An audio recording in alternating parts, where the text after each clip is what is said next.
저는 올해 70이 되었습니다. 평생 해외여행이라는 건 꿈도 꿔본 적이 없었죠. 그런 제게 아들이 말했습니다. 엄마, 터키 여행 같이 가요. 처음엔 귀를 의심했습니다.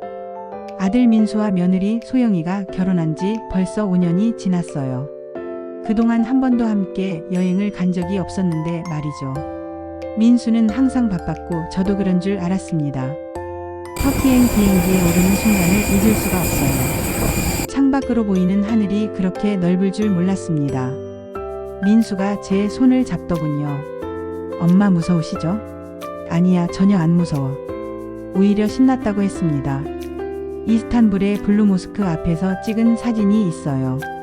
저는 머리에 스카프를 두르고 서 있고 민수와 소영이가 양옆에 있습니다. 그때만큼은 정말 행복한 가족 같았어요. 카파도키아의 열기구를 탈 때도 그랬습니다. 높이 올라가면서 보이는 풍경에 감탄사가 절로 나왔죠. 이제야 자식들과 이런 날이 오는구나. 그런 생각이 들었습니다. 소영이가 저에게 터키 아이스크림을 사주었어요. 장난치는 아저씨 때문에 우리 셋이 깔깔 웃었습니다. 그 웃음소리가 아직도 귓가에 맴돌아요. 민수는 제게 비싼 터키 카펫을 하나 골라주었습니다. 엄마가 좋아하실 것 같아서요. 그 말이 얼마나 고마웠는지 모릅니다. 평생 이런 대접을 받아본 적이 없었거든요. 돌아오는 날 아침이었습니다. 이스탄불 공항에서 출국 수속을 밟고 있었어요. 민수가 먼저 수속을 마치고 소영이가 그 다음이었습니다. 제 차례가 되었을 때 일이 벌어졌죠. 가방을 뒤지고 또 뒤졌습니다. 여권이 없었어요. 분명히 넣어뒀는데 어디에도 보이지 않았습니다. 손이 떨리기 시작했죠. 공항 직원이 말했습니다. 여권 없이는 절대 출국할 수 없다고 했어요. 임시 여권을 만들려면 며칠이 걸린다고 했습니다. 그 순간 머리가 하얘졌어요. 민수의 얼굴이 일그러졌습니다. 엄마, 왜 이러세요? 여권을 왜 잃어버려요? 목소리가 점점 커졌어요. 주변 사람들이 쳐다보기 시작했습니다. 저는 계속 사과했어요. 미안하다, 정말 미안하다고 했습니다. 하지만 민수의 분노는 멈추지 않았어요. 회사 일정이 있다고 월요일에 꼭 들어가야 한다고 소리쳤습니다. 소영이가 민수를 말렸지만 소용없었어요. 민수는 저를 보며 말했습니다.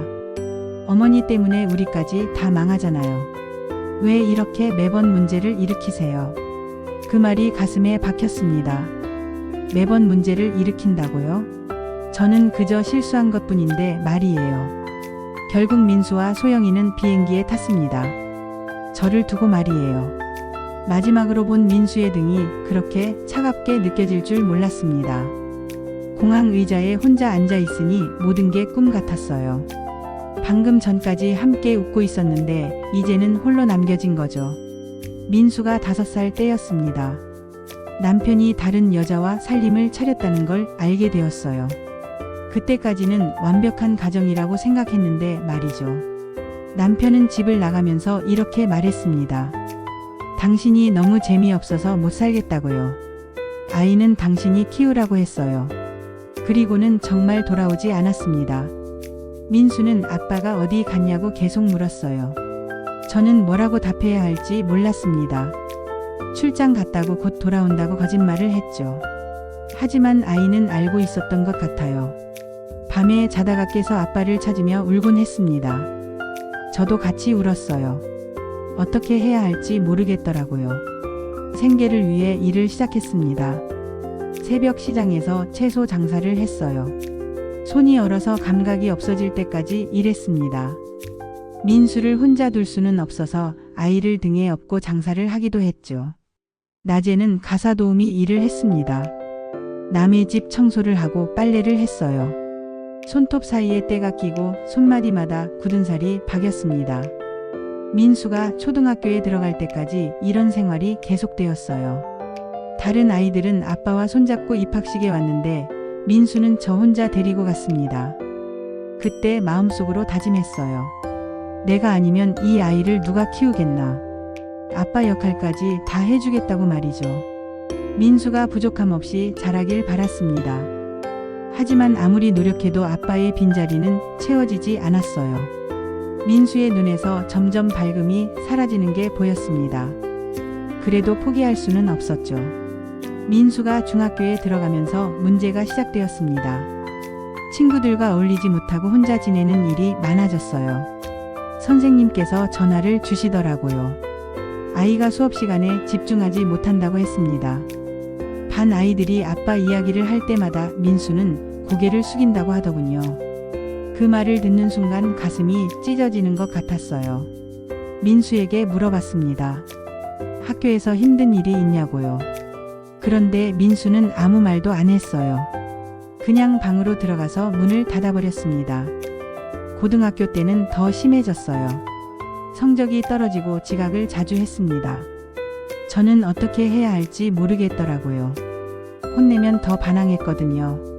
어느 날 민수가 소리를 질렀습니다. 다 아버지 때문이야. 나는 불행할 수밖에 없어. 왜 아버지는 우리를 버렸어? 그 말을 들으니 숨이 막혔어요. 대학 입시철이 되자 민수는 아예 공부를 포기했습니다. 대학 가서 뭐 해요?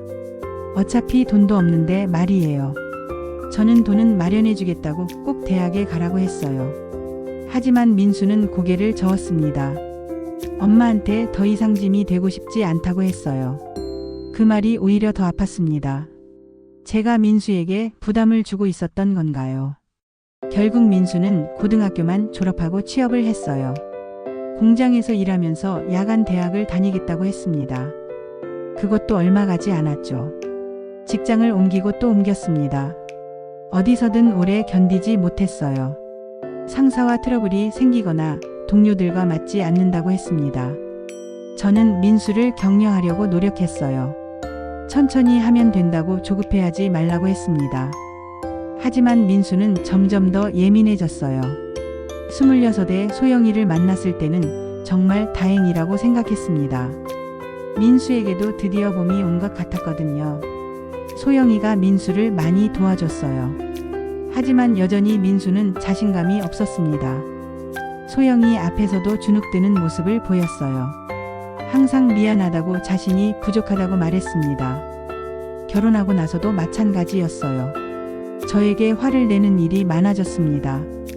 왜 나만 이렇게 희생해야 해? 내 인생은 언제 행복해져? 그런 말을 자주 했어요. 저는 그때 깨달았습니다. 제가 민수를 위해 한 희생들이 그 아이에게는 짐이었다는 걸 말이에요. 나는 그저 잘 되길 바랐는데 내 기대가 그 애에겐 무거운 짐이었나 봅니다. 터키 이스탄불 공항의 의자는 차가웠습니다. 등받이에 몸을 맡기고 앉아 있으니 모든 게 허무하게 느껴졌어요. 방금 전까지만 해도 행복한 가족이었는데 말이죠. 활주로를 바라보며 생각했습니다. 내가 뭘 잘못했나? 여권 하나 제대로 챙기지 못한 게 그렇게 큰 잘못일까요? 손가락 사이로 눈물이 흘러내렸어요. 주변에 앉아있던 외국인들이 저를 쳐다봤습니다. 혼자 앉아서 우는 할머니가 신기했나 보더라고요. 부끄러웠지만 눈물을 멈출 수가 없었어요. 휴대폰이 울렸습니다. 한국에서 온 전화였어요. 기자라고 하는 사람이었습니다. 터키 공항에서 홀로 남겨진 어머니 이야기가 뉴스에 나왔다고 했어요. 어떻게 그런 일이 벌어졌냐고 물었습니다. 저는 뭐라고 답해야 할지 몰랐어요. 그냥 실수였다고 제가 조심하지 못했다고만 했습니다. 한국 뉴스에서는 이렇게 나왔다더군요. 아들 내외 어머니를 두고 기구. 충격적인 사건이라고 했어요. 제가 그렇게 화제가 될 줄은 몰랐습니다. 시간이 느리게 흘렀어요. 공항 안내방송이 들렸지만 무슨 말인지 알아들을 수 없었습니다. 터키어도 영어도 모르는 저는 그저 앉아 있을 수밖에 없었죠. 배가 고팠지만 뭘 먹어야 할지도 몰랐어요. 터키 돈도 얼마 없었거든요. 그때까지만 해도 민수가 모든 걸 다 해줬으니까요. 저녁이 되자 공항이 조용해졌습니다. 사람들이 하나둘 사라지고 조명도 어두워졌어요. 이제 정말 혼자라는 생각이 들었습니다. 밤늦게 민수에게서 문자가 왔어요. 엄마 괜찮으시죠? 빨리 처리하고 들어오세요. 그 짧은 문자를 보며 또 울었습니다. 미안하다는 말은 없었거든요. 다음날 아침 일찍 한 사람이 저에게 다가왔습니다. 한국 사람이었어요. 터키에 살고 있는 교민이라고 하더군요. 뉴스를 보고 공항으로 찾아왔다고 했습니다. 김 선생님이라고 하셨어요. 터키에서 사업을 하신다고 하더군요. 어머님, 걱정하지 마세요. 제가 도와드릴게요. 그 말을 듣는 순간 얼마나 고마웠는지 몰라요. 한국 대사관으로 함께 갔습니다. 직원분들이 친절하게 도와주셨어요.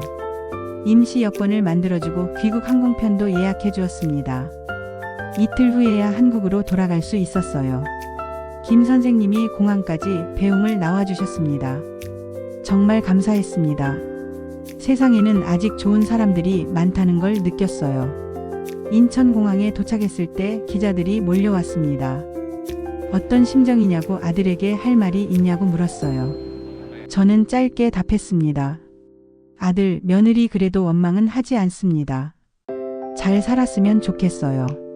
그 말이 진심이었거든요. 화가 나긴 했지만 그래도 제 자식인데요.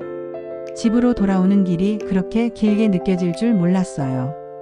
택시 기사님도 저를 알아보시더라고요. 뉴스에 나오신 분 아니냐고 물었습니다. 집에 도착하니 민수가 기다리고 있었어요. 하지만 우리는 서로 말이 없었습니다. 어색한 침묵만 흘렀죠. 무슨 말부터 해야 할지 모르겠더라고요. 소영이가 죄송하다고 인사를 했습니다. 어머님께 너무 죄송하다고 자기 때문이라고 했어요. 아니야, 내 잘못이 아니라고 말해줬습니다. 며칠 후 방송국에서 연락이 왔어요.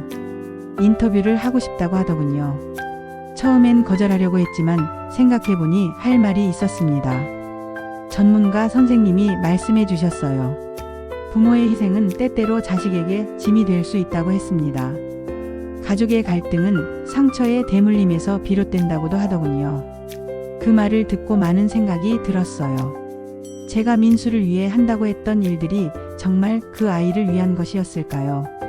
아니면 제 만족을 위한 것이었을까요? 민수도 아버지 없이 자란 상처가 컸을 겁니다. 그 상처를 저에게 화로 표현한 것일지도 모르겠어요. 이제야 조금 이해가 되더군요. 터키에서 있었던 일을 돌이켜보니 단순한 여권 분실 사건이 아니었습니다. 세대의 상처, 부모의 기대, 자식의 결핍이 얽힌 복잡한 이야기였어요. 하지만 그 상처 속에서도 남은 게 있습니다. 용서와 사랑이에요. 아무리 화가 나도 민수는 제 아들이거든요. 그 사실만큼은 변하지 않아요. 요즘 민수와 저는 조금씩 대화를 하고 있습니다. 예전처럼 많은 말을 하지는 않지만 서로를 이해하려고 노력하고 있어요. 창밖을 보면 비행기가 지나갑니다. 그때마다 터키에서의 일들이 생각나요. 아픈 기억이지만 소중한 깨달음을 준 시간이었습니다. 지금도 가끔 눈물이 납니다. 하지만 그 눈물 속에는 원망보다는 사랑이 더 많이 담겨 있어요. 그것만으로도 충분하지 않을까요?